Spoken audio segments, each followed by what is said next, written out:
I heard my wife calling me a failure, who would never succeed, after she forgot to end the call, while I'd been paying for her family's mortgage for years. He's a mistake that should have never happened, she said. I acted normally, and didn't say anything until the week after, when I gave her the ultimate surprise. It was supposed to be just another evening. I had spent the last few hours at my desk running through the usual grind: spreadsheets, emails, financial reports. The sound of my laptop and the rhythmic clicking of my keyboard were the only sounds in the house. Sophia was out with her mother again. She hadn't mentioned when she'd be back, but that wasn't unusual. Lately, she had been coming home later and later, always with an excuse. We were just shopping. Mom needed my help with something. I lost track of time. I had stopped asking questions. I glanced at my phone as it buzzed against the desk. Incoming call, Sophia. That was strange. She almost never called me. If she needed something, she'd send a quick text. A call meant something urgent, something important. I answered immediately. Hey, babe. Silence. At first, I thought it was a bad connection. I pulled the phone away, checked the signal, full bars. Sophia? I tried again. Then I heard it. Not her voice directly, but a muffled rustling sound, followed by the scrape of a chair against the floor, and then laughter. I recognized the second voice instantly. Her mother, Caroline. Oh, Sophia, please, Caroline said, her voice dripping with amusement. You don't seriously think he's ever going to be anything, do you? Mom, Sophia sighed, but there was no protest in her voice. If anything, she sounded exasperated. I'm just saying, Caroline continued. He's a joke. He's been working himself to death for what? He's still the same pathetic, boring man you married. My grip on the phone tightened. My heartbeat slowed. My body freezing in place. I know, Sophia said, and this time she laughed. She laughed. Nathan tries so hard to act like he's this great provider, but he's just a failure. He's never going to be successful. I don't even know why he bothers. My mouth went dry. You married beneath you, Caroline added. He was a mistake from the beginning, and you've been carrying him ever since. Sophia didn't argue. She didn't defend me. Instead, she sighed. Yeah, I know. I felt like the air had been sucked out of the room. He'll never be anything more than what he is now. Sophia continued, her voice sharp with certainty. And honestly, I regret it. Sometimes I wish I never married him. Silence. The kind that stretches long, thick, suffocating. I could hear the faint clinking of silverware, the distant murmur of restaurant noise, but the only thing that mattered was the sound of her voice. She hadn't meant to call me. That much was obvious. Somehow, by accident or carelessness, her phone had dialed my number and left the line open. She had no idea I was listening, and yet I couldn't move. I couldn't breathe. The words echoed in my head, looping over and over, burning into my skull. A failure? A joke? A mistake that should have never happened. The call ended abruptly. Just like that, she was gone. But I was still here, sitting in the same chair, in the same house, in the same life I had built for her. The life that apparently she despised. I stared at my phone at the darkened screen as the weight of everything settled over me. For years, I had convinced myself that I was doing all of this for us. That the long hours, the endless work, the stress, it was worth it because I was building something for our future. I had sacrificed everything for Sophia. And this whole time behind my back, she had been mocking me. I thought about every late night I had spent grinding, making sure the bills were paid, making sure she never had to worry about money. I thought about how I had taken on extra work, how I had put aside my own wants and needs to make sure she had everything she wanted.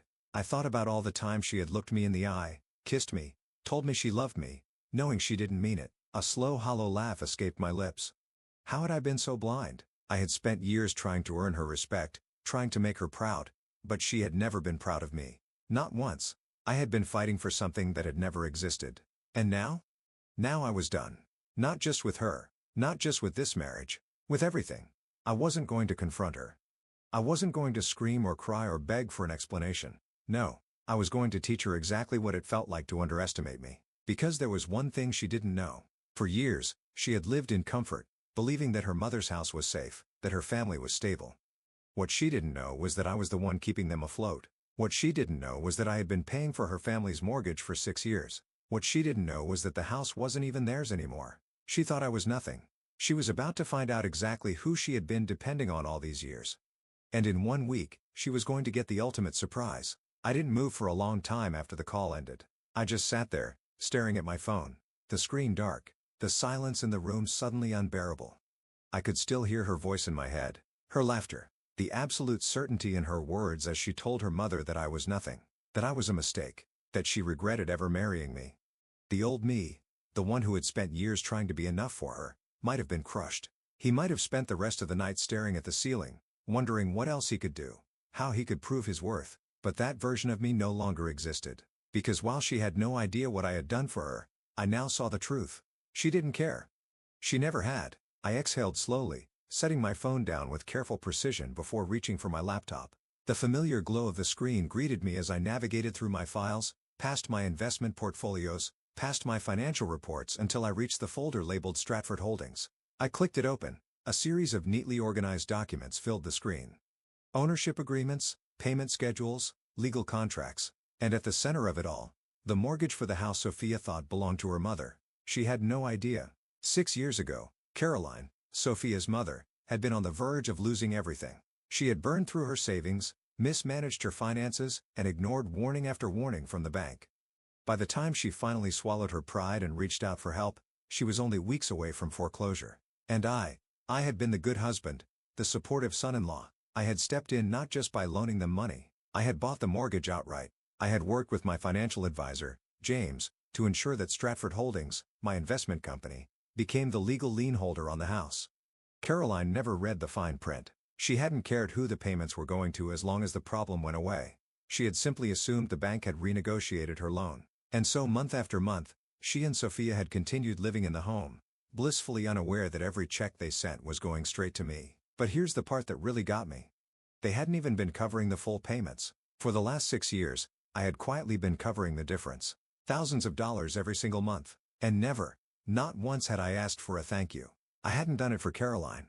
I hadn't even done it for myself. I had done it for Sophia. Because back then, I had still believed in us. I had told myself that one day, when she looked back, she would see everything I had done for her. That she would appreciate me. That she would be proud of me. I had built our entire life around that belief. And now, I realized just how blind I had been. I scrolled through the mortgage documents, my fingers steady, my mind clear. Sophia and her mother had been living under my generosity for 6 years, and they had never known it. They had laughed at me, belittled me, called me a failure, while unknowingly depending on me for everything. The irony was almost poetic. And now, I had a choice to make. I could continue pretending I didn't know. I could let them keep believing that I was beneath them. Or I could remind them exactly who had been keeping them afloat all these years.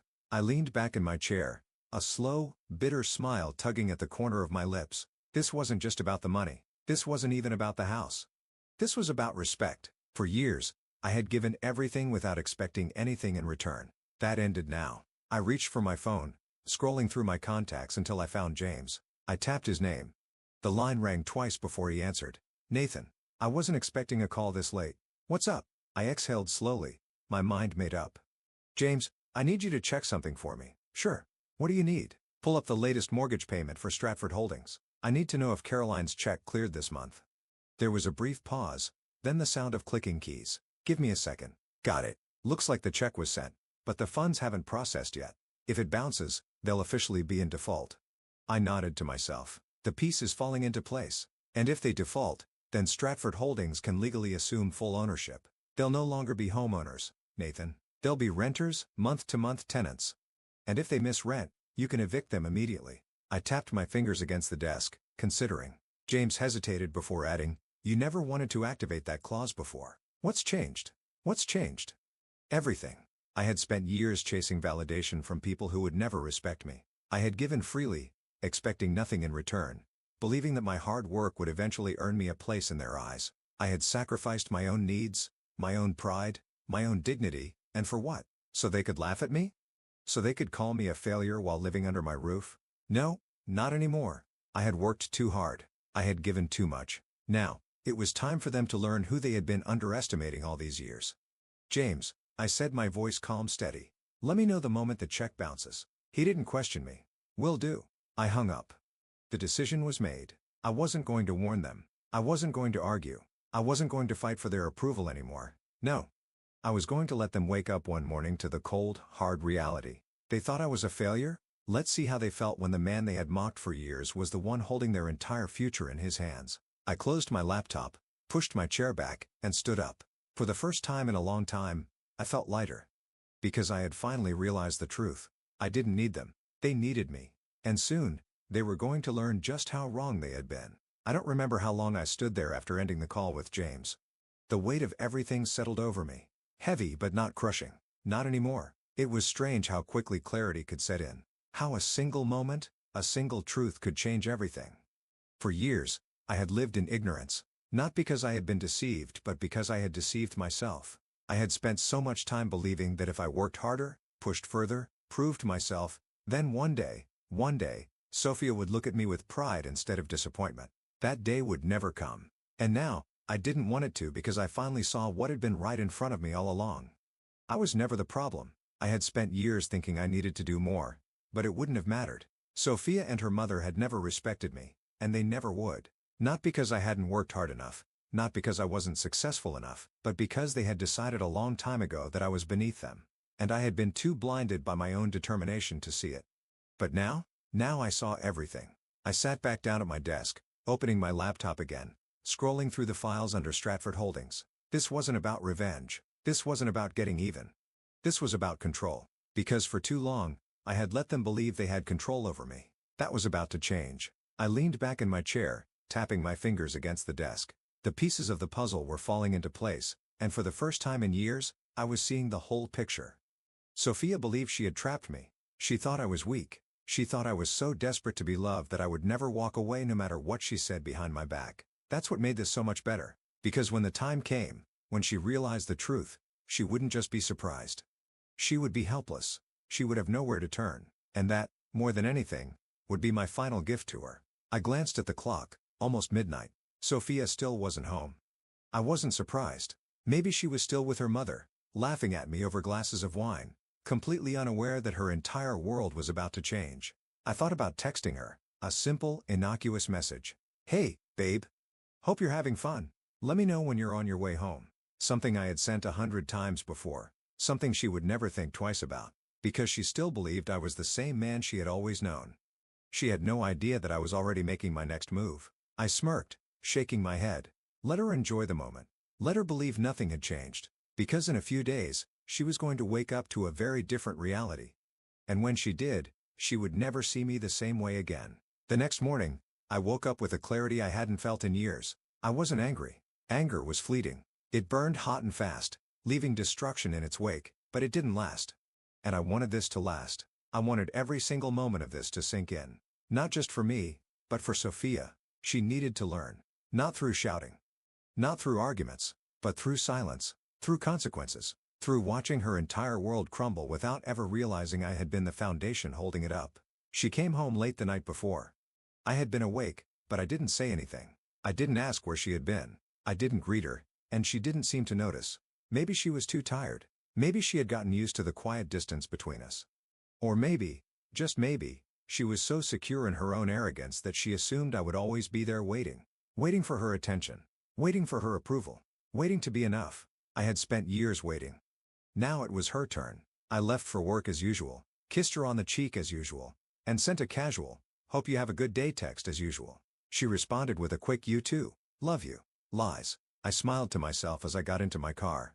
Today, I was going to set everything into motion. First step, preparing the trap. I called James, my financial advisor, the moment I got to my office. "Nathan," he answered smoothly. "You're calling earlier than usual. What's going on?" "I need an update on the mortgage payments for Stratford Holdings, specifically, the status of the latest check from Caroline." There was a brief pause followed by the sound of clicking keys. "Give me a second." "Got it." The check was submitted, but the funds are still processing. Based on their account balance, I'd say it's likely to bounce. I leaned back in my chair, fingers tapping against the desk. And if it does, then the purchase option clause in the agreement kicks in immediately. Stratford Holdings assumes full ownership, and they no longer have a claim to the house. At that point, they'd become month-to-month tenants. And if they don't pay rent, I can evict them. Exactly. I nodded to myself. Everything was in place. For 6 years, I had let them live under the illusion that they were in control. That the home they had been laughing in, mocking me in, belonged to them. That illusion was about to shatter. Second step, letting the rope loosen. I didn't need to do anything right away. If I moved too soon, if I acted out of character, Sophia might get suspicious. And I wanted her to feel safe right up until the moment she realized she wasn't. So I played the role I had perfected over the years. The loving, hard-working husband. I sent her flowers at lunch, something I had done occasionally. I texted her small things throughout the day. I even called her on my way home, asking if she wanted me to pick up anything.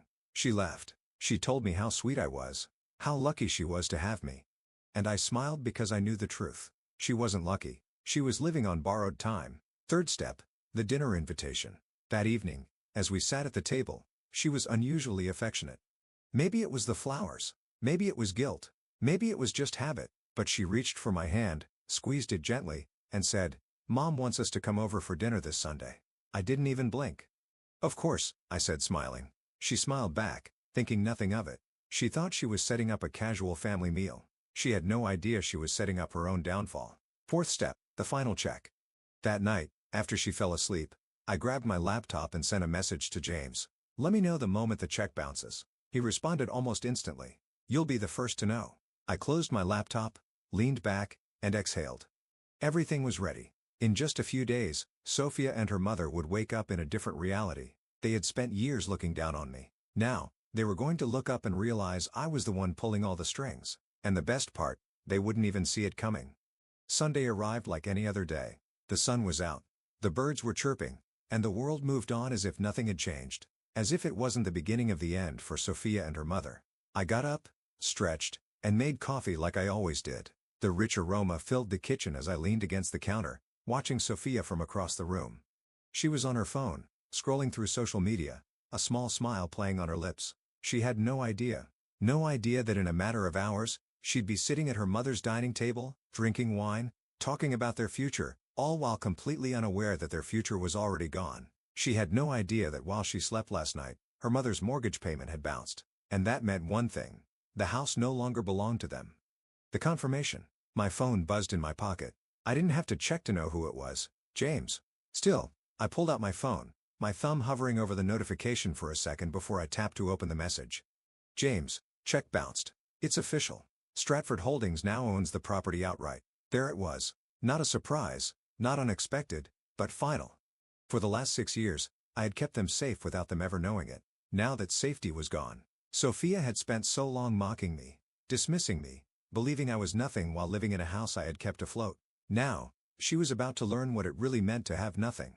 I typed a quick response to James, "Keep monitoring their account.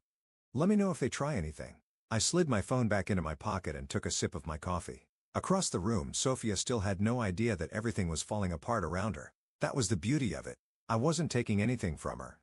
I was just stopping what I had been giving, keeping up appearances. I played my role perfectly that morning. I smiled. I kissed her forehead when she walked past me. I helped her pick out a dress for dinner at her mother's house. When she finally turned to me, smoothing out the fabric of her outfit, she grinned. "You okay? You seem a little distracted." I met her gaze and smiled.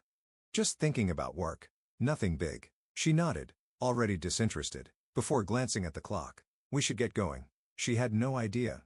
I grabbed my keys and we left for the dinner that she thought was just another Sunday meal. But I knew better. I knew exactly what was coming. The dinner that would change everything.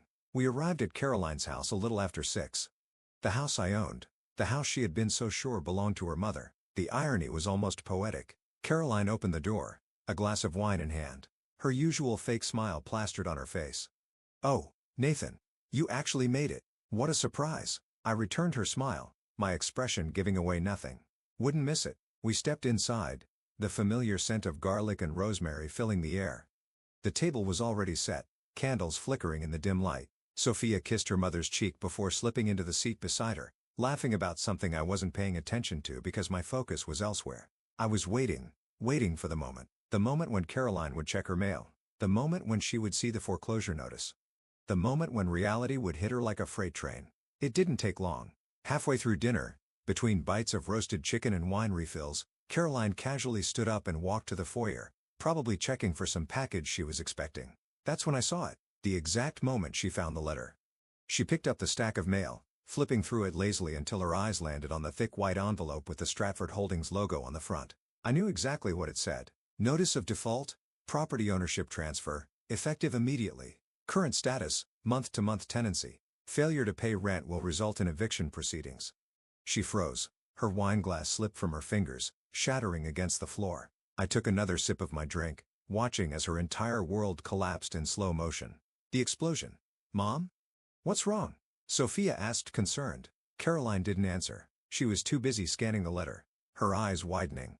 Her fingers gripping the paper so tightly, it looked like she might rip it apart. Then her head snapped up, eyes burning with rage as they locked onto me. "What the hell is this?" she hissed. Sophia frowned, standing up to look over her mother's shoulder. She read the words blinking rapidly, confused. "Wait, what?" I set my glass down calmly. "It's exactly what it says." Sophia's eyes flicked back to the letter, rereading. Her expression shifting from confusion to shock. "No, that can't be right. The mortgage is with the bank.